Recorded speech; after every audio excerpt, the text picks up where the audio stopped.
Most people focus on what they should do to get rich: invest more, work harder, start a business. But here's the uncomfortable truth. Building wealth is just as much about what you don't do. Think of it like a leaky bucket. You can pour water in all day long, but if there are holes at the bottom, you'll never fill it up. Today, I'm going to show you the 9 biggest wealth killers that are draining your financial bucket without you even realizing it. Number 1. Stop paying for status and keeping up appearances. Let me tell you about 2 people I know. Let's call them Alex and Jordan. Both make $75,000 a year. Alex drives a brand new BMW with a $650 monthly payment, lives in a luxury apartment for $2,800 a month, and buys designer clothes to look successful. On paper, Alex looks wealthy. Jordan drives a reliable 2018 Honda Civic, paid off, rents a modest apartment for $1,200 a month, and shops at Target.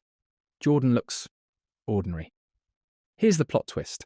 After 5 years, Jordan has $180,000 in investments and is on track to be a millionaire by 40. Alex has $3,000 in savings and mounting credit card debt. The fundamental question is, would you rather look like a millionaire or be a millionaire? Let's turn this into action. List everything you own that you bought primarily to impress others.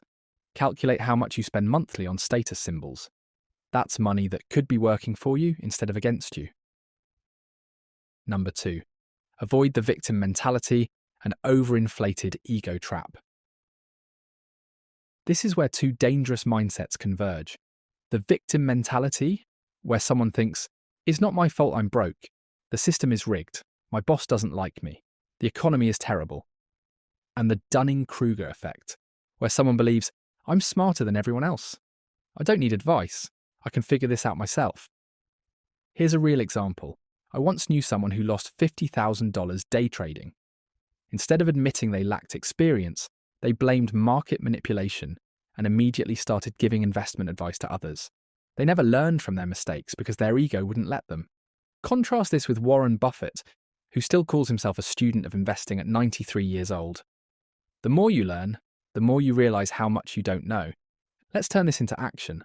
When something goes wrong financially, ask yourself, what could I have done differently? Before blaming external factors, write down 3 areas where you might be overconfident and need to learn more. Number 3, get out of your comfort zone. Your comfort zone is like a prison with invisible bars. It feels safe, but it's slowly killing your potential. Let me share the story of Sarah, a graphic designer who was comfortable making $45,000 at her corporate job. The work was easy, the schedule predictable, but her skills were stagnating. When her company offered a challenging role leading a new digital marketing initiative, with no immediate pay raise but massive learning potential, she almost said no. Instead, Sarah took the risk. Within 18 months, she had learned web development, marketing automation, and project management. She left to start her own agency and now makes $200,000 plus annually. Meanwhile, her former colleague, who stayed in the comfortable role, is still making $47,000 5 years later. Try this for yourself. Identify one area where you're playing it too safe.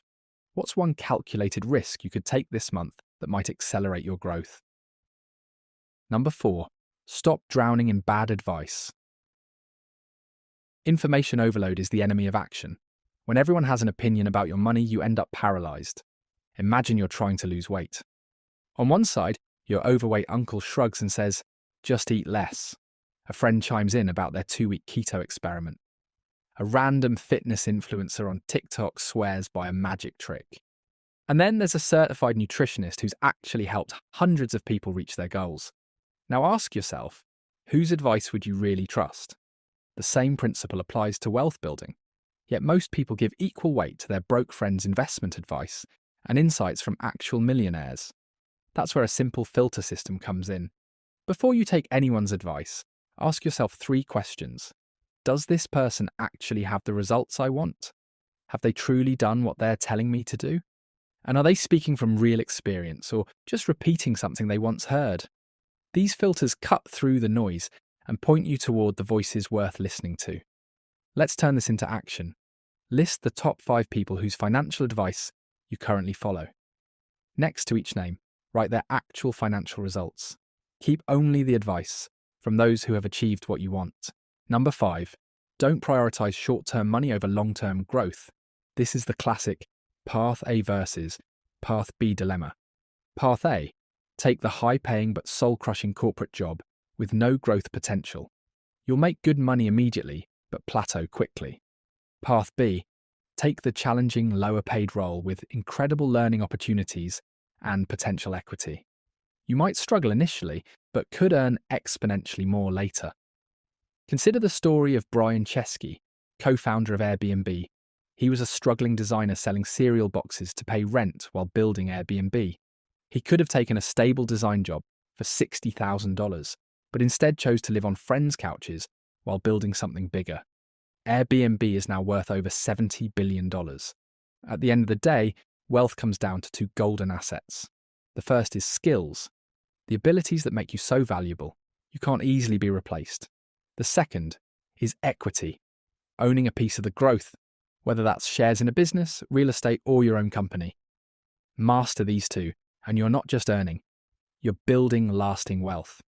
Here's what you need to do now. Evaluate your current job / side hustle. What skills are you gaining? Is there any equity potential? If neither, it might be time to reassess. Number 6. Stop buying liabilities disguised as assets. Rich Dad, Poor Dad taught us a simple truth. Assets put money in your pocket, while liabilities take money out. The problem is, most people confuse the two. They buy things that drain their wallet and convince themselves they're building wealth. A shiny new car that loses value the moment you drive it off the lot. Designer clothes, expensive gadgets, gym memberships that go unused, and streaming subscriptions you barely touch. These are liabilities dressed up as success. Real assets look very different. They're the things that actually pay you back. Dividend-paying stocks that send you cash every quarter, rental properties that generate income month after month, businesses that grow in value while you sleep, and skills that boost your earning potential for life. That's the real wealth equation. And it's far simpler than people want to admit. My friend Mike bought a $45,000 truck as an investment. After insurance, gas, maintenance, and depreciation, it cost him $800 a month. Meanwhile, that same $45,000 invested in the S&P 500 would generate about $300 per month in growth historically. Here's what you need to do now. List your monthly expenses. Circle everything that takes money out of your pocket without generating income. These are your wealth killers. Number 7. Avoid relying on a single income source. Here's a sobering statistic. 65% of millionaires have at least 3 income streams. One of the biggest risks to your money is the single income trap. When your entire financial future depends on just one job, one client, or one business, you're always one bad break away from crisis mode. Imagine this. Your main job pays $70,000 a year. That feels secure, until a layoff or market downturn wipes it out overnight. Now compare that to someone who spreads it out. They still earn $70,000 from their job, but also pick up $15,000 from side consulting, $3,000 from dividend income, and $6,000 in profit from a rental property. If one stream disappears, the others keep the money flowing. That's the difference. Multiple income streams don't just make you richer, they make you safer. Start building your second income stream this month. It doesn't have to be big. Even $200 a month in freelance work begins building the habit and foundation. Number 8. Don't try to do everything yourself. The PayPal Mafia is the perfect example of why collaboration beats isolation. When PayPal was sold to eBay, its founders didn't just disappear into solo projects, they built an empire of new companies. Elon Musk went on to launch SpaceX and invest in Tesla. Peter Thiel co-founded Palantir. Reid Hoffman created LinkedIn. And Chad Hurley co-founded YouTube. Together, their network turned one success into dozens of billion-dollar ventures. They invested in each other's companies, shared resources, and leveraged their network. The result? Multiple billion-dollar companies. Now here's the thing. Your network is one of your greatest assets, but the strategy isn't about chasing the most successful people in the room.